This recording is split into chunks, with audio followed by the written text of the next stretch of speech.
పత్రికా మిత్రులకి నమస్కారం. ఈరోజు రాష్ట్ర అధికార ప్రతినిధి శ్రీ రాకేష్ గారు మీడియాను ఉద్దేశించి మాట్లాడతారు. అదే మాదిరిగా ఈ సమావేశంలో ఈ ప్రెస్ కాన్ఫరెన్స్లో పాల్గొంటున్నటువంటి మా మిత్రుడు అఫ్షర్ పాషా వరంగల్ మైనార్టీ మోర్చా రాష్ట్ర అధ్యక్షులు మైనార్టీ మోర్చా గారికి, అదే మాదిరిగా నేను కూడా ఈ సమావేశంలో పాల్గొంటున్నాను. Thank you. రాకేష్ గారు స్టార్ట్ చేయాల్సిందిగా కోరుతున్నాను.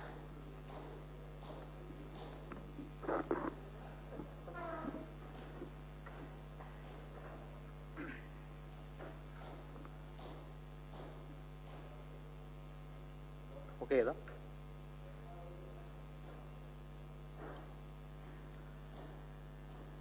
ప్రింట్ మరియు ఎలక్ట్రానిక్ మీడియా మిత్రులకు నమస్కారం. ఈరోజు నేను చెప్పబోయేటువంటి ఆశ్చర్యకరమైనటువంటి సంఘటనలు, ఈ రాష్ట్ర ప్రభుత్వం చేస్తున్నటువంటి దుర్మార్గపు చర్యలను చూసిన తర్వాత వరంగల్, కరీంనగర్ ప్రజలు టీఆర్ఎస్ నాయకులను తరిమి కొడతారు. ఇక దేశంలో కేవలం ఢిల్లీ, బొంబాయి, కలకత్తా, మద్రాసు ఇలాంటి నగరాలే కాకుండా దేశంలో ఉన్నటువంటి టూ టైర్ సిటీస్ కూడా బాంబే, చెన్నై, ఢిల్లీ, బెంగళూరు, బాంబే లాగా కావాలనే ఒక ఉద్దేశంతోనే మరి కేంద్ర ప్రభుత్వము జూన్ 25, 2015 నాడు స్మార్ట్ సిటీ పథకము ప్రవేశపెట్టడం జరిగింది. దేశంలో ఉన్నటువంటి ఒక 100 నగరాలను సెలెక్ట్ చేసుకొని వివిధ హంగులతో, అధునాతనమైనటువంటి సౌకర్యాలతో మరి అక్కడ ఉపాధి, ఉద్యోగ అవకాశాలను పెంచి సామాన్యుల యొక్క జీవన ప్రమాణాలు పెంచాలనే ఒక ఉద్దేశంతోనే మరి మన ప్రియతమ నాయకులు ప్రధానమంత్రి నరేంద్ర మోడీ గారు 1,00,000 కోట్లతోని ఈ యొక్క ప్రాజెక్టుకు శ్రీకారం చుట్టడం జరిగింది. మరి దాంట్లో భాగంగా తెలంగాణ రాష్ట్రంలో వరంగల్, కరీంనగర్ నగరాలను కూడా స్మార్ట్ సిటీస్ లిస్టులో చేర్చడం జరిగింది. ఈ 2 నగరాలకు తెలంగాణ నుండి చోటు కల్పించడం జరిగింది. స్మార్ట్ సిటీ ప్రాజెక్టులో భాగంగా కేంద్ర ప్రభుత్వము 200 కోట్లు ఒకసారి, 200 కోట్లు ఇంకోసారి, 100 కోట్లు చివరగా మొత్తం 500 కోట్ల రూపాయలను కేంద్ర ప్రభుత్వం సమకూరుస్తుంది. దానికి తగ్గట్టుగా రాష్ట్ర ప్రభుత్వం తన వాటాగా 500 కోట్లు సమకూర్చాలి. కేంద్ర రాష్ట్ర ప్రభుత్వాలు పెట్టేటువంటి ఖర్చుకు అదనంగా మరి అనేక మంది ప్రైవేట్ ప్లేయర్స్ కూడా దీంట్లో ఇన్వెస్ట్ చేసి పీపీపీ మోడల్లో మొత్తం ఈ 2 నగరాలను కూడా ఒక సుందర నగరాలుగా, అధునాతనమైనటువంటి నగరాలుగా, ఆకర్షణీయమైనటువంటి నగరాలుగా, సుందరీకరణమైనటువంటి ఒక నగరాలుగా తీర్చిదిద్దాల్సి ఉంటుంది. అయితే మొదటి నుండి కూడా ఈ స్మార్ట్ సిటీస్ ప్రాజెక్టు విషయంలో రాష్ట్ర ప్రభుత్వము నిర్లక్ష్యం వహిస్తూ వచ్చింది.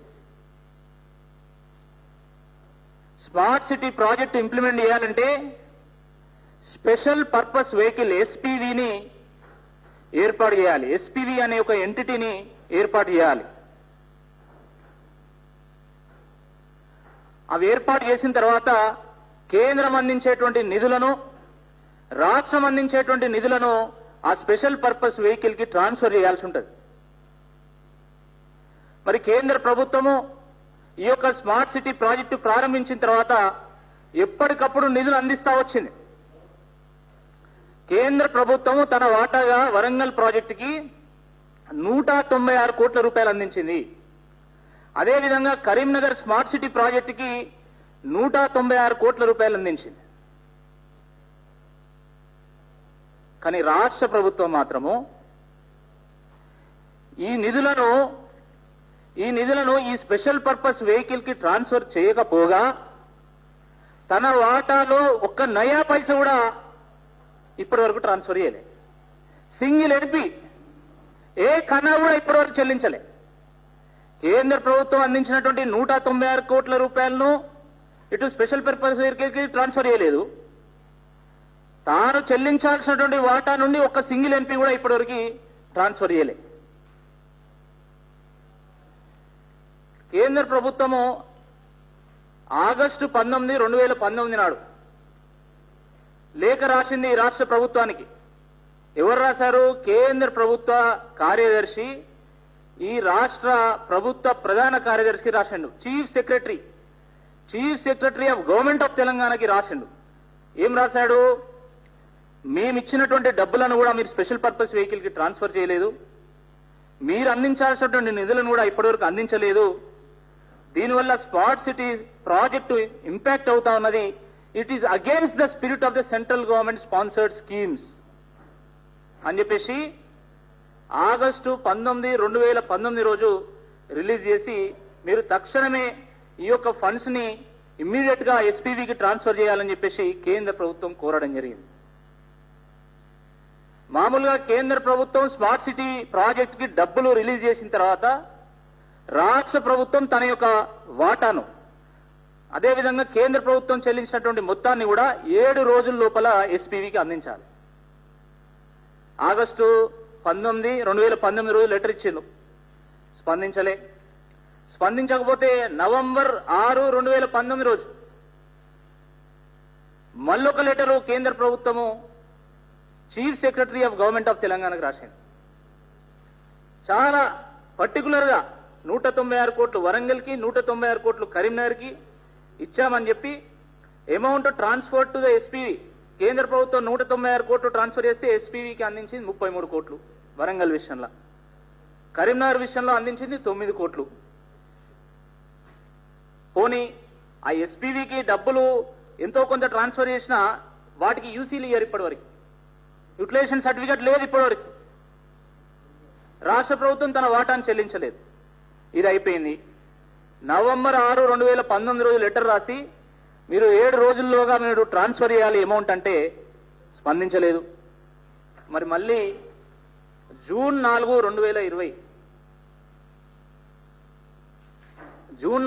2020లో మళ్ళీ కేంద్ర ప్రభుత్వం ఒక లేఖ రాసింది.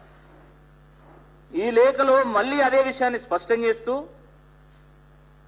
స్మార్ట్ సిటీస్ లిస్టు నుంచి వరంగల్, కరీంనగర్ ను తొలగించబోతా ఉన్నాం, మీకు ఇంట్రెస్ట్ లేకపోతే చెప్పండి మేము తొలగిస్తామని చెప్పేసి ఈ లేఖ రాస్తే భారతీయ జనతా పార్టీకి సంబంధించినటువంటి రాష్ట్ర నాయకులు వెళ్లి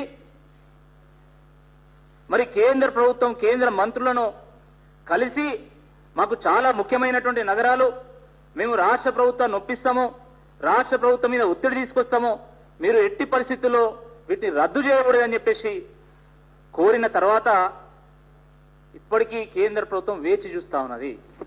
స్మార్ట్ సిటీస్ రద్దయ్యేటువంటి అవకాశం ఉన్నది. ఈ పాపం ఎవరిదని చెప్పేసి భారతీయ జనతా పార్టీ సూటిగా టీఆర్ఎస్ ప్రభుత్వాన్ని ప్రశ్నిస్తా ఉన్నది. సిగ్గుండాలే కేటీఆర్ గారికి. నువ్వు మున్సిపల్ శాఖ మంత్రి ఉన్నావు, నువ్వు సింగిల్ ఎంపీయవు, నీ వాటా అసలే చెల్లించవు, పోనీ కేంద్ర ప్రభుత్వం అందించిందైనా కనీసం ఖర్చు పెడతావంటే అది కూడా లేదు.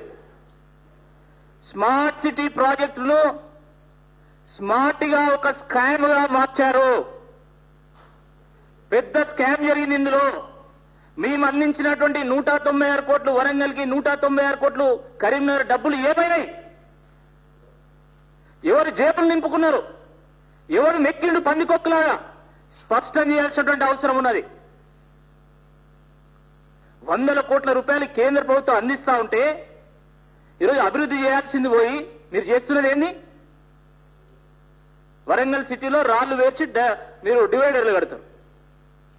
కంపెనీలో నుంచి 4 చెట్లు పెట్టి ఇది స్మార్ట్ సిటీ అంటారా? 42 గ్రామాలు, విలీన గ్రామాలు ఉన్నాయి వరంగల్ కార్పొరేషన్ లో. నేను అక్కడ పుట్టిన వ్యక్తిగా నేను చెప్తా ఉన్నా, మీరు ఏ గ్రామానికి వస్తారో రండి, ఎక్కడ స్మార్ట్ సిటీగా మార్చారో చూపెట్టండి. పుట్టి పెరిగిన వ్యక్తి, ఆ ప్రాంతంలో పుట్టి పెరిగిన వ్యక్తి అని ప్రశ్నిస్తున్నా. ఎక్కడి పోయినా ఈ నిధులన్నీ? ఎవడు మెక్కిండు? ఎవరి జేబులు నింపుకున్నాడు? స్పెషల్ పర్పస్ వెహికల్ అంటే కేసీఆర్ గారు ఏమనుకున్నారంటే, పాపం ఇది కూడా ఇంకో వెహికల్ ఏమో, దీనికి కూడా ఒక ఇంజన్ ఉంటుంది, 4 గీరలు ఉంటాయి, మాది కూడా కారు కదా, మంచిగా ఆ డబ్బులతోనే నా కారులో డీజిల్ పోసుకుందామని చెప్పేసి మొత్తం మెక్కిండు. ఆయన జేబులు నింపుకున్నాడు. అధునాతనమైనటువంటి రోడ్లను, డంపింగ్ యార్డ్లను, సీవేజ్ ట్రీట్మెంట్ ప్లాంట్లను, ట్రాఫిక్ సిస్టమ్ను ఏ విధంగా నిర్మాణం చేస్తున్నారో ఒక్కసారి చూడాలి. కళ్ళు తెరవాలి రాష్ట్ర ప్రభుత్వం. మీరు చూడండి, ఇండోర్ లో dumping yard before and after ఎంత అద్భుతంగా ఈరోజు ఇండోర్ లో స్మార్ట్ సిటీ ప్రాజెక్టు అమలు చేస్తున్నారు ఒకసారి గమనించండి. ద క్లీనెస్ట్ సిటీగా ఈరోజు ఇండోర్ గుర్తింపు పొందింది. మన నగరాలు ఎందుకు గుర్తింపు పొందాయి అని చెప్పేసి మేము ప్రశ్నిస్తా ఉన్నాం. మీరు చూడండి, ఇండోర్ లో ఏ విధంగా అండర్ గ్రౌండ్ కేబులింగ్ జరిగింది. బిఫోర్ ఏ విధంగా ఉండే, ఆఫ్టర్ ఏ విధంగా ఉండే. గార్బేజ్ సిస్టమ్స్, వివిధ స్మార్ట్ సిటీస్ లో గార్బేజ్ సిస్టమ్స్ ఏ విధంగా ఉన్నాయో ఒక్కసారి చూడండి. ఈ బ్లాక్ అండ్ వైట్ మీ కలర్ ఫోటోలు కూడా నేను పంపుతా. భోపాల్లో స్మార్ట్ సిటీ రోడ్స్ ఎట్లా ఉన్నాయి చూడండి. ఎంత అద్భుతమైనటువంటి రోడ్ల నిర్మాణం చేస్తున్నది అక్కడి ప్రభుత్వము. సూరత్ లో సీవేజ్ ట్రీట్మెంట్ ప్లాంట్ చూడండి, ఎంత అద్భుతంగా అక్కడ రాష్ట్ర ప్రభుత్వం నిర్మాణం చేస్తున్నది. ఇలాంటి ఒక్కటైనా ఇక్కడ చూపెట్టగలుగుతారా? వరంగల్, కరీంనగర్ లో ఒక్కటైనా మీరు ఏదైనా చూపెట్టి ఇది చేస్తామని మీరు చెప్పగలుగుతారా అని అడుగుతున్నాను. ఈరోజు ఆగ్రా, వారణాసి అత్యంత వెనుకబడినటువంటి రాష్ట్రంలో అత్యంత వెనుకబడినటువంటి ప్రాంతాలు ఈరోజు టాప్ 10 ర్యాంకింగ్ లో ఉన్నాయి స్మార్ట్ సిటీస్ లో. మన నగరాలు ఎందుకున్నాయని అడుగుతున్నాం.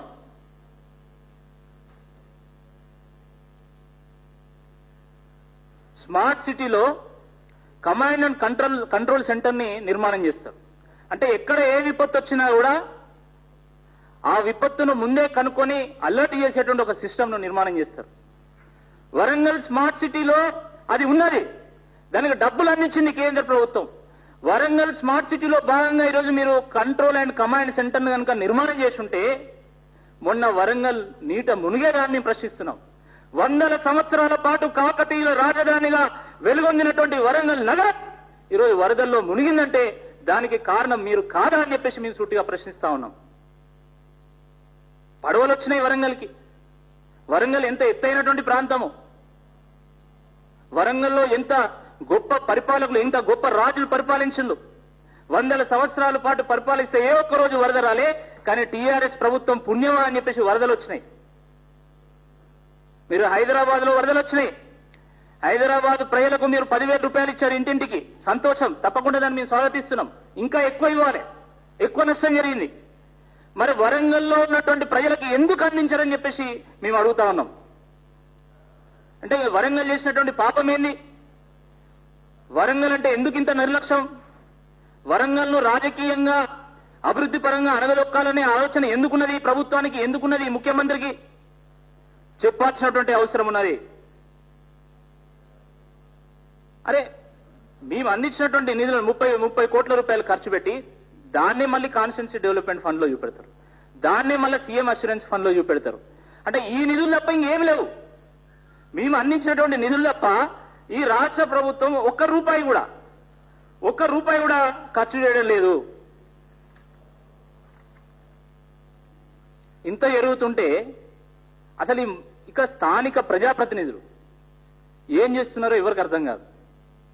కరీంనగర్ లో గంగుల కమలాకర్, వరంగల్లో వినయ్ భాస్కర్, నరేందర్, వీళ్ళు డూడు బచ్చన్నలు, బానిసలు వీళ్ళు, ఫామ్ హౌస్ లో బానిసలు వీళ్ళు, ఆత్మ గౌరవం లేనటువంటి నాయకులు వీళ్ళు. సిగ్గుండాలే. మీ నగరాలకు డబ్బులు ఇస్తే ఆ డబ్బులు ఏమైనాయని ప్రశ్నించేటువంటి కనీస స్థైర్యం లేదా మీకు? అసలు మీకు ఎమ్మెల్యేగా కొనసాగేటువంటి నైతిక హక్కు ఉన్నదా, అర్హత ఉన్నదా? 12 నిమిషాల పాటు వినయ్ భాస్కర్ అసెంబ్లీలో మాట్లాడాడు. 12 నిమిషాల పాటు మాట్లాడితే ఒక్క నిమిషం కూడా, కనీసం ఒక్క మాట కూడా వరదల గురించి మాట్లాడలే. ఆయనకు అసలు ఎమ్మెల్యే కొనసాగేటువంటి నైతిక అర్హత ఉన్నదా అని అడుగుతున్నా నేను. ఒక వరంగల్ వాసిగా అడుగుతున్నా నేను. 4 సార్లు ఎమ్మెల్యే గెలిచిండు ఆయన. 4 సార్లు ఎమ్మెల్యే గెలిచి 4 అభివృద్ధి పనుల గురించి కూడా 4 విషయాలు చెప్పలేకపోయినా ఆయన అసెంబ్లీలో. ఆయన ఒక ఎమ్మెల్యేనా? ఇంకా దయాకర్ రావు గారు ఉంటారు. ఆయన అయితే ఇష్టం వచ్చినట్టు మాట్లాడతాడు, ఏది పడితే అది మాట్లాడతాడు. కేంద్ర ప్రభుత్వం అట సహకరిస్తలేదట. ఏం మాట్లాడుతున్నావు అసలు? ఈ స్మార్ట్ సిటీ దీని మీద ఇప్పుడు నేను మాట్లాడేటువంటి దాని మీద దయాకర్ రావు యొక్క సమాధానం ఏంది? దయచేసి వినయ్ భాస్కర్ గారు వినయంగా వ్యవహరించాలి. దయాకర్ రావు గారు వరంగల్ మీద దయ చూపాలి. మీ పార్టీ భజనలు చేసుడు కాదు, చెక్క భజనలు కాదు, కేసీఆర్ భజన చేసుడు కాదు. వరంగల్ ప్రజల భజన ఏంటి? ప్రజలు మీ వైపు నిలబడతారు. హైదరాబాద్ లో కేవలం వరద ఎఫెక్ట్ ఉన్నది. బీజేపీ ప్రభంజనం సృష్టించింది. కానీ వరంగల్లో వరద ఎఫెక్ట్ ఉంది. స్మార్ట్ సిటీ రూపంలో అవినీతి ఎఫెక్ట్ కూడా ఉంటుంది, డబల్ ఎఫెక్ట్ ఉంటుంది. దుమ్ము రేపబోతా ఉంది భారతీయ జనతా పార్టీ. మీ దుమ్ము దులుపుతాం, మీ బండారం బయట పెడతాం. ప్రజాప్రతినిధులు కానీ అధికారులు కానీ ఎవరైతే పందికొక్కుల మెక్కిల్లో అవన్నీ కక్కిస్తాం. తప్పకుండా మేయర్ గెలిచిన తర్వాత మీ మొత్తం బండారం బయట పెడతాం. ఎక్కడెక్కడ నిధులు డైవర్ట్ చేసిండ్రు, ఎక్కడెక్కడ ఏం చేసిండ్రు. ఇంత జరుగుతుంటే అసలు కేటీఆర్ గారు స్పందించారు. ఏ ముఖం పెట్టుకుని వస్తావు నువ్వు వరంగల్కు? నేను అడుగుతున్నా. భారతీయ జనతా పార్టీ ప్రశ్నిస్తున్నది. నువ్వు ఏ ముఖం పెట్టుకుని వరంగల్లో ప్రచారం చేస్తావు?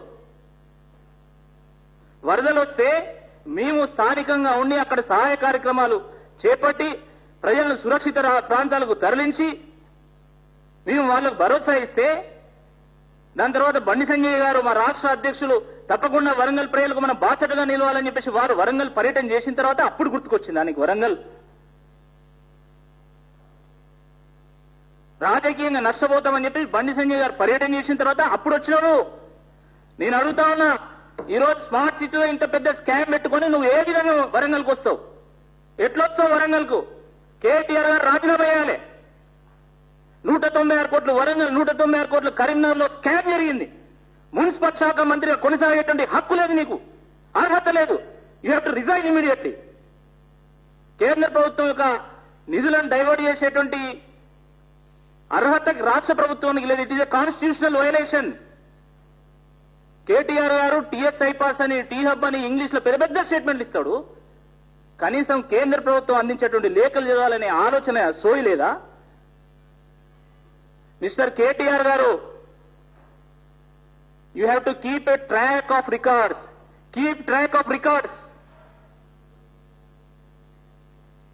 మిమ్మల్ని మంత్రిగా మేము గౌరవిస్తాం, కానీ మంత్రిగా నువ్వు కాన్స్టిట్యూషనల్ గా ముందుకెళ్లాల్సినటువంటి అవసరం ఉన్నది.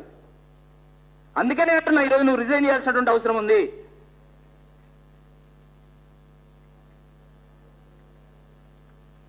వరంగల్ సంబంధించినటువంటి స్మార్ట్ సిటీ నిధులు ఏమైనాయని చెప్పేసి మేము ఇప్పటికీ 10 ఆర్టీఏలు ఇచ్చినాం. అసలు ఈ రాష్ట్రంలో ఆర్టీఏ వెబ్సైట్ ఏమి ఉండదు. ఆర్టీఏకి ఎవరు సమాధానం ఇయ్యరు. కలెక్టర్కి రాస్తే కలెక్టర్ సమాధానం ఇయ్యరు, కమిషనర్ రాస్తే కమిషనర్ సమాధానం ఇయ్యరు. అంటే మీరు డేటా దాచి మీరు ఎన్ని రోజులు మభ్యపెట్టదలుచుకున్నారు? కోర్టుకు ఎక్కుతాం మీరు కనుక డేటా అయిపోతే. Yes, I'm challenging. We will challenge this government in the court. How long you will cheat the people of Warangal? How long you will cheat the people of Telangana? RTA అనేది constitutional obligation. మేము అడిగినప్పుడు మీరు సమాధానం ఇవ్వాలి. ఎందుకు ఇస్తలేరు? మీరు సమాధానం ఇచ్చినా ఇవ్వకపోయినా మేము ఎక్కడి నుంచి సమాచారం సేకరించాలో అక్కడి నుంచి సేకరిస్తాము. 100% మేము పోరాటం చేయబోతున్నాం.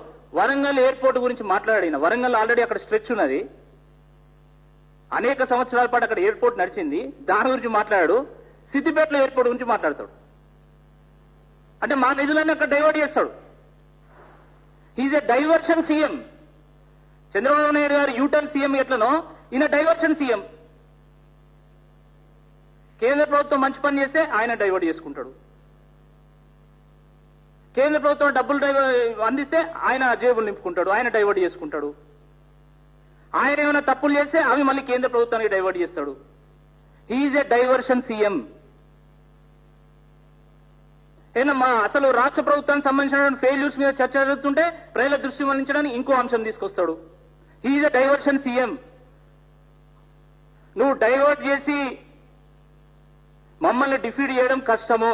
ఆ విషయం తెలుసుకోవాల్సినటువంటి అవసరం ఉందని చెప్పేసి ఈ సందర్భంగా మనవి చేస్తా ఉన్నాము. కరోనాకు కషాయం ఎట్లయితే రోగ నివారణో కేసీఆర్ కు కాషాయమే రోగ నివారణి. ఈ విషయాన్ని ప్రజలు అర్థం చేసుకుంటున్నారు. ఏ విధంగానైతే దుబ్బాకలో జిహెచ్ఎంసీలో ప్రజలు నీకు ట్రీట్మెంట్ ఇచ్చిందో అదే విధంగా రేపు వరంగల్లో కూడా ఇవ్వబోతున్నారు. నేను ఈ సందర్భంగా డిమాండ్ చేస్తున్నా, మీరు తక్షణమే ఎంక్వైరీ పెట్టండి. ఈ స్మార్ట్ స్కామ్ మీద ఎంక్వైరీ పెట్టండి, ఆడిట్ చేయండి. ఈ డబ్బులు ఎక్కడికి పోయినాయి, ఎక్కడెక్కడ ఎంత ఉపయోగించాలి, ఎంత ఖర్చు చేసింది, ఎవరి జేబులు ఎంత నింపుకున్నారు, తక్షణమే మీరు ఆడిట్ పెట్టాలి. తక్షణమే రిమైనింగ్ అమౌంట్ మీరు ట్రాన్స్ఫర్ చేయండి. అంటే ఈ స్మార్ట్ సిటీ రద్దయినాక మళ్ళీ బీజేపీ మీద బదనాం నెట్టి మళ్ళీ రాజకీయంగా మా మీద బురదయ్యేటువంటి ఒక కార్యక్రమం చేద్దామనుకున్నారా? దానికి ఆస్కారం ఇచ్చేటువంటి ఒక ప్రశ్నే లేదని చెప్పేసి ఈ సందర్భంగా మనవి చేస్తున్నాము. స్మార్ట్ సిటీ అంటే వీళ్ళు డెవలప్ చేసేది ఇన్ఫ్రాస్ట్రక్చర్ కి అద్భుతంగా ఐటీ కంపెనీలు, ఇండస్ట్రీస్ రావాల్సి ఉంటుంది. ఆయన 2 పిట్టగూడులు అంటే ఒక 2 బంగ్లాలు కట్టిండు అక్కడ వరంగల్ పోతాండే మడికొండ కాడ. అవి కట్టి కదా ఐటీ హబ్ అంటాడు. ఎంతమంది పని చేస్తున్నారు నీ ఐటీ హబ్లా చూపెడతావా? వరంగల్లో ప్రతి ఇయర్ 20,000 మంది గ్రాడ్యుయేట్ అవుతున్నారు కాలేజీల నుంచి వెళ్ళి. ఈయన ఉపాధి కల్పించేది 200 మందికి. అది ఐటీ హబ్ అంటాడు. వరంగల్ నుంచి వెళ్ళి హైదరాబాదు బిజినెస్ కారిడార్ ఏమైంది? దాని గురించి ఎందుకు మాట్లాడాడు? మొత్తం బయటికి తీస్తాం. నేను కేవలం ఈరోజు స్మార్ట్ సిటీ గురించి మాట్లాడినా. స్మార్ట్ సిటీ ఒక్కటి కాదు, చాలా పథకాలు కేంద్ర ప్రభుత్వం ఇక్కడ అమలవుతున్నాయి. Overhauling and maintenance project ఉన్నది. దానికి కేంద్ర ప్రభుత్వం ఇట్టనే 10 లెటర్లు రాసింది. కేంద్ర ప్రభుత్వం ల్యాండ్ ఏది ఈ ప్రాజెక్టు తరలిస్తామని చెప్పి లెటర్ రాసినా స్పందించలే. ఇట్లా అనేకమైనటువంటి పథకాలు ఉన్నాయి. మొత్తం మీ బండారం బయట పెడతాం, మీ బట్టలు ఇప్పుతాము. మీరు ఇప్పటికైనా మేల్కొని తక్షణమే మీరు దీనికి సమాధానం చెప్పాల్సిందిగా ఈరోజు టీఆర్ఎస్ ప్రభుత్వాన్ని మేము డిమాండ్ చేస్తున్నాం.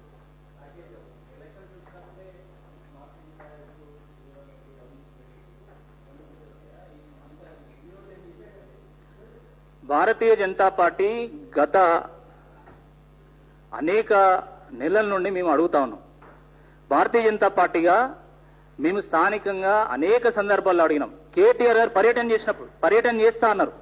వరంగల్కు 2 సార్లు పర్యటన చేస్తా అన్నప్పుడు కూడా మేము కేటీఆర్ గారి పర్యటనను అడ్డుకునే విధంగా అక్కడ ప్రొటెస్ట్ చేసినాం.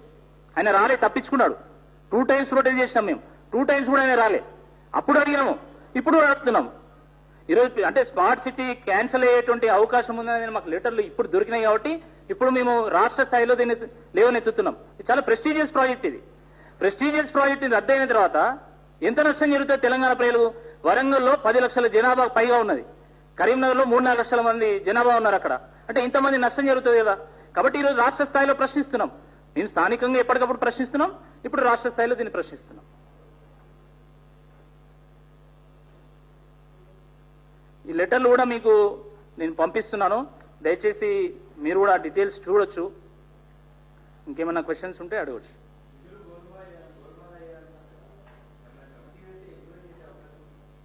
మేము డిమాండ్ చేస్తున్నాం, రాష్ట్ర ప్రభుత్వాన్ని డిమాండ్ చేస్తున్నాం.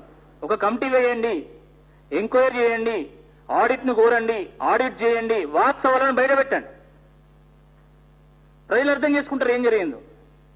చాలా స్పష్టంగా మీకు కేంద్ర ప్రభుత్వం రాష్ట్ర ప్రభుత్వానికి రాసినటువంటి లేఖలను మీకు అందిస్తున్నా. మీ ద్వారా ఆ ప్రభుత్వానికి కూడా పోతాయి. మరి ఇవన్నీ ఎక్కడ పోయినాయి అనేది వాళ్ళు సమాధానం చెప్పాలి.